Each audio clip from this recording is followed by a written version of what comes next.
Studios with me today is my co-host, Jonathan Lack. Hello, Jonathan. Hello, Jean. We're here discussing all kinds of things that you need to know about elder care. And in the studios with me today is David Slonim. Did I say that right? You did, David Slonim. That's right. At the Slonim Law Firm. And tell us a little bit about your company and what you represent with the elder care. Sure. So, again, I'm David Slonim. I'm an elder law attorney, and I've been in practice for myself since about 2005, and we've had the office here in Melbourne since that time, and then have expanded throughout the state. We've got other offices in Kissimmee and Jacksonville as well, and we specifically handle only elder law matters, essentially. And what that covers is, of course, wills and trusts, estate planning, and then we also do probate and guardianship and Medicaid planning, so a lot of help for government benefits with respect to seniors. And also we're getting into digital estate management, which is a new area that really covers the person's online identity during their life and after they're passing away. Well, I think today we're going to talk a little bit more about estate planning because there's a lot of things to discuss, and we've had a lot of people sending in questions to us to ask you. So let's really get into elder care and estate planning. So here's our first question that came in. It says, I bought my home that I live in before marriage. Can I leave it to my kids, skipping my spouse? Well, the spouse is going to be entitled to having that property. Once, of course, you're married there's a spousal empowerment issue under the Florida law there. So the short answer is no. However, if there's always caveats to that being the law, and so you can discuss whether or not you have any prenup or postnup agreements that are in place that are going to be potentially affecting that situation there. I bet you would see that a lot with older marriages where they have two completely different families, and then that gets a little muddy, I would imagine, with the grandchildren on both sides and children on both sides, and so that would fall under that same question. You want to make sure you have it up front in your planning or your estate planning, or how would you address that? Sure, with two different families that are downline of the probate. Right, yeah. Blended families are certainly an interesting topic, and we see that, of course, quite a lot. And so, there's a lot of additional planning that should be had when it comes to dealing with a second marriage or further marriage situation there.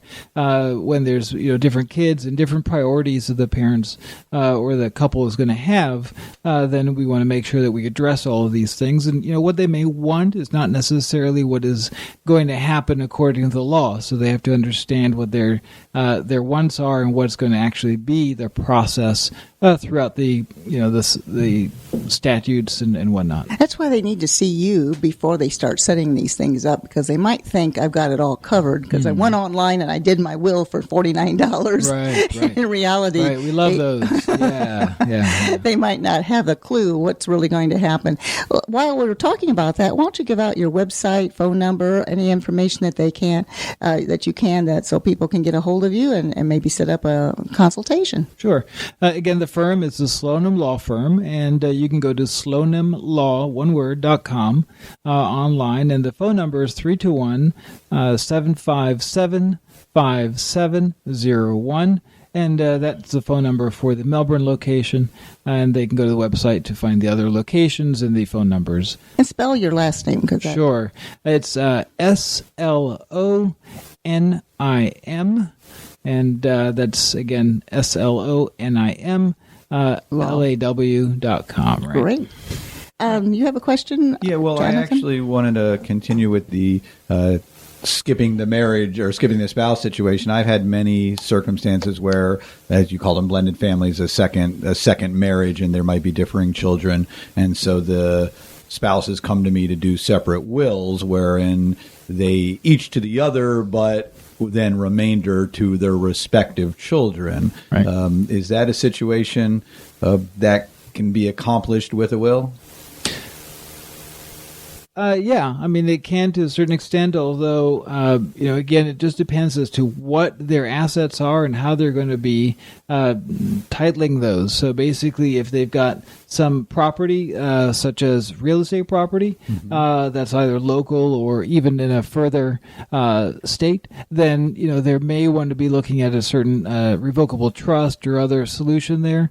They have, other alternatives as well as it's what's called POD or TOD, that's payable on death or transfer on death, to say how that particular asset in a financial institution is going to get distributed. So, a will is basically the instruction manual for probate, and that's something that needs to be understood by the people that are looking at this as far as their planning, is that a will is not the end-all, be-all. It's just going to cover this particular probate situation. It's not going to necessarily cover how any other asset's going to be distributed otherwise if there's beneficiary designations or whatnot. We jumped right into the show because we had so much to cover, and I didn't really get a chance to introduce Jonathan. Tell the audience a little bit about your background and your specialty in law. All right. Well, thank you, Jean. Again, it's Jonathan Lack. I'm with the law firm of Lack & Lack Chartered, and we're primarily a transactional real estate firm, and so a lot of my experiences tie in nicely with David Sloanham's experiences on the probate and trust and estate planning side, because obviously when people are planning their estates, their primary concern is their real estate and how to deal with that. So our practices blend nicely together. Also, as you know, Jean, I am the broker owner of Waterview Realty Services, of which you are my finest agent, and I thank you.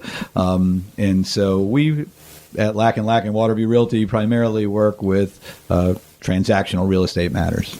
Okay, so we have... I guess I should say we can be reached at area code 321-953-5115. And Waterview Realty, its website is waterviewre.com. And for those of you that have been listening for the last year and a half, we have changed our location. Want to give out the new address? Oh, yes, thank you. The new address is 1165 North Highway A1A in Indy Atlantic. We've moved just about a mile north. The beauty of our new location is Waterview Realty is now officially Waterview, as we are on the ocean looking out over the Atlantic every day. It makes it for a very pleasant work experience. Actually, you are looking over the ocean. The rest of us don't get a water view. Well, you can look out the window.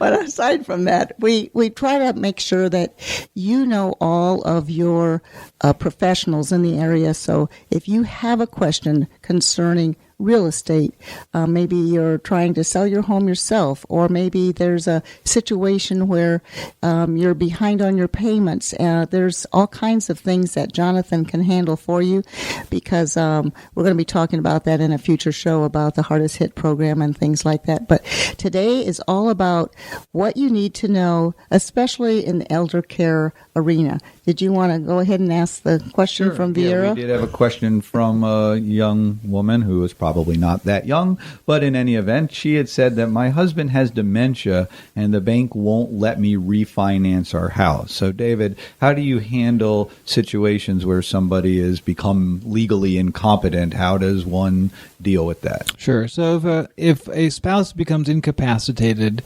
and there's a need for the other spouse to have some control over the realty, then the first thing we're going to look at and see is whether or not there is a power of attorney in place. Even though a couple is married, then they don't have automatic authority to handle another person's assets. So, the husband and wife are still independent individuals. And so that's where the advanced directives, that's the power of attorney, the healthcare surrogate, the living will, and the prenatal guardian declaration, are all going to be super important.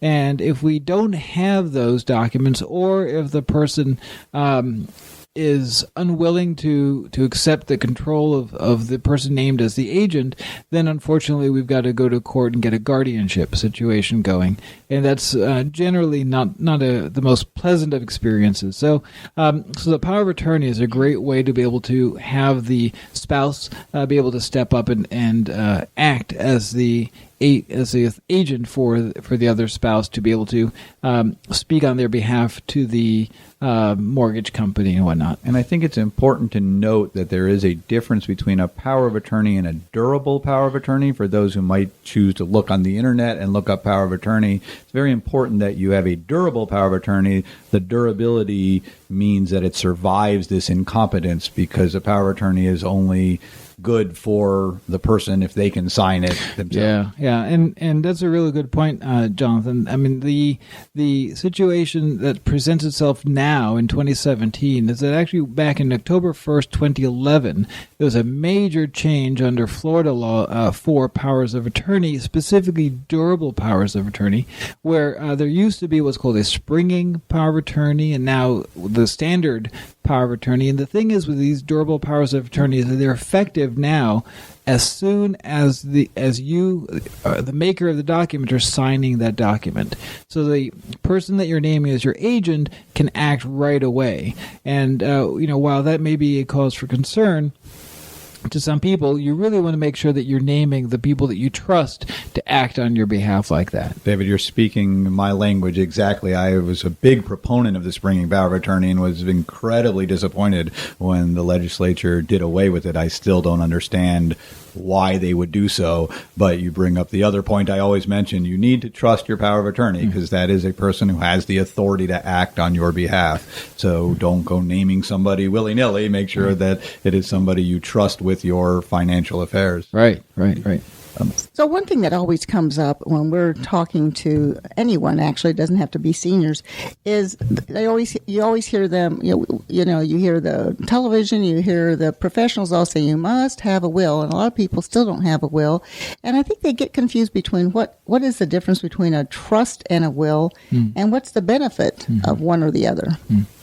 Well, we could spend a whole show or two just on that question alone. So I'm going to try to reduce my answer to something that's going to kind of fit in a little time frame here. So with a will, again, as I mentioned before, it's basically just the instruction manual for probate. We're telling the court how to put all the assets that are under an individual's name under a court-supervised collection and redistribution program, essentially, based on that instructions that are set forth in the will. And the will is only effective when a person passes away, and then the personal representative has to get appointed by the court, and the will itself is going to be a public document for the most part. And that is going to get submitted to the court and be viewable by anybody that would want to. Now, a trust, on the other hand, is generally a private document. All we submit to the courts is just a notice of trust, and then we say, well, have a nice day. We've just provided you notice that there's a trust. That's all we provide to the court. So whatever's in the trust itself is otherwise a private document. So that can be beneficial for some people. But we also have a trust if there's property, real estate property, that is outside of the state of Florida, usually, or wherever they reside. So that way we don't have to have what's called an ancillary administration in the other state there. And then also, a trust has the benefit of having a distribution method that is not going to be in a lump sum, distribution that a last will does. So the trust allows a more forgiving or extended period of time where you can have a devise over the course of up to 365 years or so. And so, that can be something that's useful, or you can have the trust distribute over a period, not just periodic, but also certain events. So when a person graduates from college or, has some other situations, that life events that are going to occur, then you can control that. I like to think of it as a hand coming up from the grave and being able to control, how those assets are going to be distributed over the course of time. Mm-hmm. And so, a trust used to be used more often than it is now because of the federal estate tax minimums. They've increased now to about $5.5 million. So a revocable living trust was used a lot more when we were down to $500,000 or so. And so under Florida law, which is all I can talk about, then, there's no estate tax, no inheritance tax, and we just have to deal with the federal estate tax situation there. So a trust is going to be potentially useful to cover that, but it's a rare situation these days. Well, I know in our office we get a lot of people that come in because of probate. They're waiting for probate, and they've got mom and dad's house, and they're asking us to sell it or find out about it. And sometimes it's not in a good shape to sell it. We have to wait a couple months and so forth. How long does it take now for probate? Probate, I usually tell people a formal administration is about 6 to 9 months. But people should also understand that with a trust, they don't necessarily have to get around probate. Some people say, oh, well, I've got a trust, I don't need anything probated.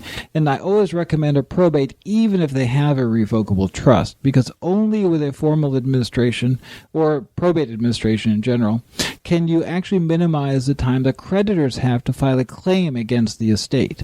And even if there's assets in trust, that's not protected from creditors per se. And so, the creditor period when you file a probate is minimized from 2 years down to 3 months. And so, creditors have potential access to assets under the trust, even so. So you want to make sure you minimize that creditor period, even if you have a trust. So I recommend doing a probate even, again, if a trust was just done. That's interesting, because a lot of people come to me with the desire to have a trust, and their primary reason seems to be the avoidance of probate. And I discussed with them, and again, as you point out, with the change of the federal tax code from, I think it was 600,000 at one point when I earlier in my practice, and now it's 5 million or thereabouts.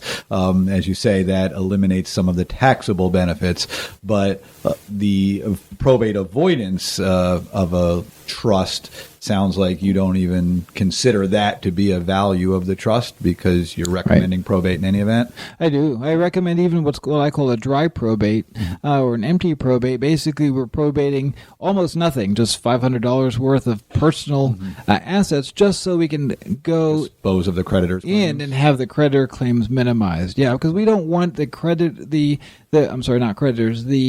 personal representatives or the trustees to be looking over their shoulders for the next 2 years, let alone the beneficiaries of any of the trust assets. They would have to, just be in limbo for the next 2 years. And while you may think you've got no creditors now, who knows what happens when you're near death or, have an accident or something. There's going to be those ambulance charges. There's going to be other medical charges. You never know what's going to happen. So you want to make sure that you're going to be able to, within a relatively short period of time, wipe out any potential thing that's going to come back against the potential beneficiaries at a later time.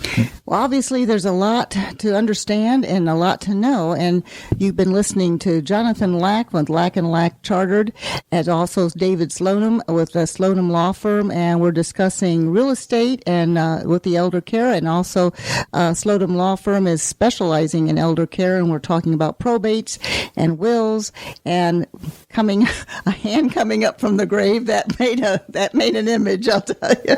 But I understand what you were saying.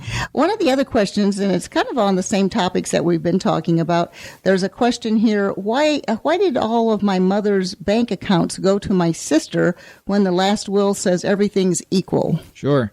So again, we talked about the potential for having beneficiary designations for separate individual financial accounts. And so for your bank accounts, checking, savings, money market accounts, you can have something that most banks have, which is called a POD, or payable on death. And that's going to go outside of any potential probate distribution. So that's going to happen pretty much right away. And that does not require the will to get involved there, because, again, the will is only going to cover anything that would have to get probated. And you only are going to be probating something that has no beneficiary designation. And so there could be IRAs that have beneficiary designations. There could be, other stocks, bonds, other types of accounts out there that are going to have beneficiary designations that will not have to go through probate. And sometimes people don't even know what kind of accounts their parents might have because maybe they only get a statement once a year from that special stock or whatever it is. Right. So sometimes people don't even know what they even have until later, and they start getting different, not only bills in the mail, but they might be getting other information about stock holdings and different things like that. So life insurance is a perfect example of that because somebody could have life insurance, they could have the contract for life insurance that goes back 30 years, and they may not see anything but a once-a-year statement that's going to come from that life insurance company, if anything at all. And these days we're getting a lot more people that are getting their utilities and other statements coming in their email, and so that's even harder for people to keep track of because they're not going to be looking at the mailbox for some of these things. They have to look at their email to get some of that. I don't mean to cut you off, David, but that brings up a question. I'm looking at our list of questions, and one of them is right on point here, is how can you find out if your parent, spouse, child, et cetera, had a life insurance policy? So, for example, God forbid, but if my father passes away and he hasn't prior communicated that to me, and I'm like, I know Dad had a policy, what do I do then? Is there some internet database, or is there some way to learn of these things? The short answer is no. Nope. There really is no central repository or database either from the Social Security Administration or anywhere else that would have life insurance policies and whatnot. The best way to have a good understanding as to what your loved one has is to ask. So long as they have capacity to be able to answer that question, have that dinner conversation, have that conversation over the holidays or whenever to make sure that you have a really good understanding. And it's a very uncomfortable dinner conversation potentially for some people. In my household, we talk about it all the time because that's what we do. But it's really not something that some people are comfortable talking about, but it's vital. And just have that one night of talking about that, and then maybe follow up and discuss this. Once every year or so, whatever. Yeah, maybe that's a great idea for the kids to make an appointment to talk about their own policies and bring mom and dad with them and at your office, and then you could have a meeting with them as well. So it kind of, it's a little easier sometimes with that third party talking about it, and you could set up their and get their information from them as well. Yeah, so as an attorney, we always have to watch out who our client is as well. So we may not have the kids and the parents in the same room together, per se, unless there's, some consent and by everybody involved there. But I do always recommend, and, I don't know why people don't take me up on this, that a great idea is a gift certificate for an elder law attorney. Give her Christmas or whatever, and there you go. And, one thing that, it's half tongue-in-cheek there, but, really all of the living will cases that have ever gone to the U.S. Supreme Court have been for women under the ages of 40. So this is, what we're doing is estate planning. You don't need to have an estate per se to do some planning. I don't really often care if you need a will. Usually the advance directives, the power of attorney, the healthcare surrogate, the living will, it doesn't matter how much or how little money you have. These are all about your decisions as to who's going to make decisions, legal, financial, medical, while you're alive, but maybe incapacitated. So, it's something that everybody should have regardless of age. And I think that that's something that I wish more people would be able to comprehend that and be able to internalize that. A study that was done last year showed that only about 58% of Americans don't have any estate planning done. And so it's a minority of Americans that actually do, and that causes a lot of consternation in the legal community as to, how that's going to happen. Even Prince didn't have a will. So, so we just, we're always trying to kind of beat the drum there to say, you should at least do something. One of the notes I made here, and you just touched on it perfectly, was while you're an elder care attorney, and that's where your advertising is and your promotion and working with elder folks with these circumstances, young kids and young families need estate planning as well.